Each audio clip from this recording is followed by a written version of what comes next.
Hey, our nation is currently facing a pandemic with the COVID-19, and we wanted to share with you a little bit about our response at Cascades Baptist Church. Recently, the governor of the state of Michigan signed an executive order banning the gathering of large groups, 250 people or more. And with those numbers involved, that does impact us in our church services at Cascades Baptist Church.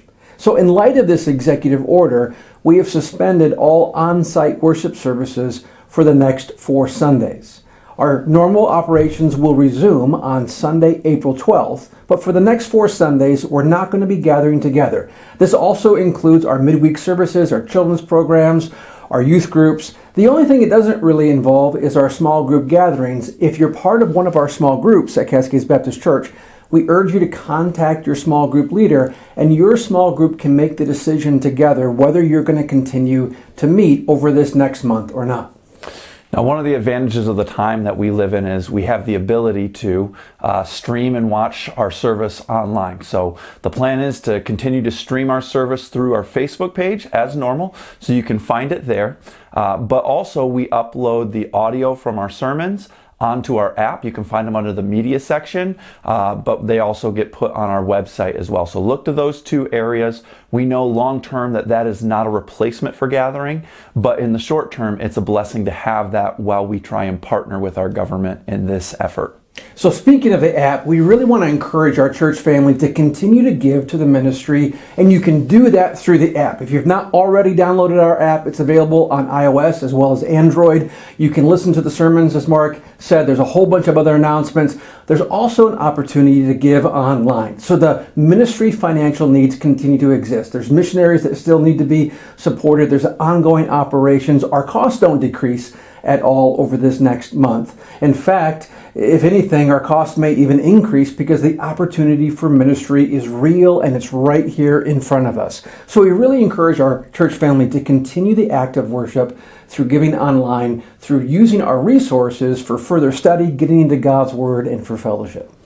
Now, we just want to take a minute to explain a couple of the reasons why we came to this decision. I know there's a lot of misinformation out there. There's people who feel like we're overreacting or that we haven't reacted quickly enough. So here's a few reasons that we feel like this is the right decision for our church. First of all, we are called as Christians to love our neighbors. It's the second greatest commandment, and we have before us an opportunity to care for the people in our community. I've heard a lot the idea going around that, hey, I'm younger and I'm not very susceptible to the virus, so I don't need to stop meeting. But the reality is I can still carry it, I can still communicate it, and we need to be caring to the elders in our community and those who are at risk. And so part of this initiative is to love our neighbor. But also, our governor has asked us for help. They've reached out to us and said, we need help in slowing this thing down so that we don't overwhelm the healthcare system, so that they can treat people appropriately and efficiently. And so that is another part. We want to say yes to that opportunity to help and aid the people who God has put in charge of leading us in our nation. And another reason, too, is we also realize that the church is more than what we do on Sunday mornings. In fact, that's only one part of what it means to be the church, what it means to be a follower of Jesus Christ. For the Christian moms and dads who are part of our assembly, you are the spiritual shepherd, the spiritual leader in your home. This next month gives you an incredible opportunity to spiritually shepherd and instruct your children and your family. You can use the resources that we're going to give you. We're going to continue to give you teaching and sermons and musical worship and all host of other things that they're going to throw your way to aid you in this process. But you get to be the spiritual shepherd of your family. Over the next month, this is going to be critically important. Also, this gives you the opportunity to be a light in our community. Our community is full of panic. They're full of hopelessness, full of darkness right now. You have the answers. You know where you're going. You have the gospel of Jesus Christ.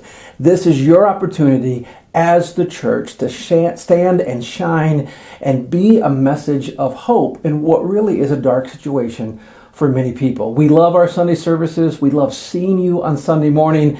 But most importantly, we want to keep you safe. And this is an opportunity for all of us to be a light for Jesus Christ. God bless.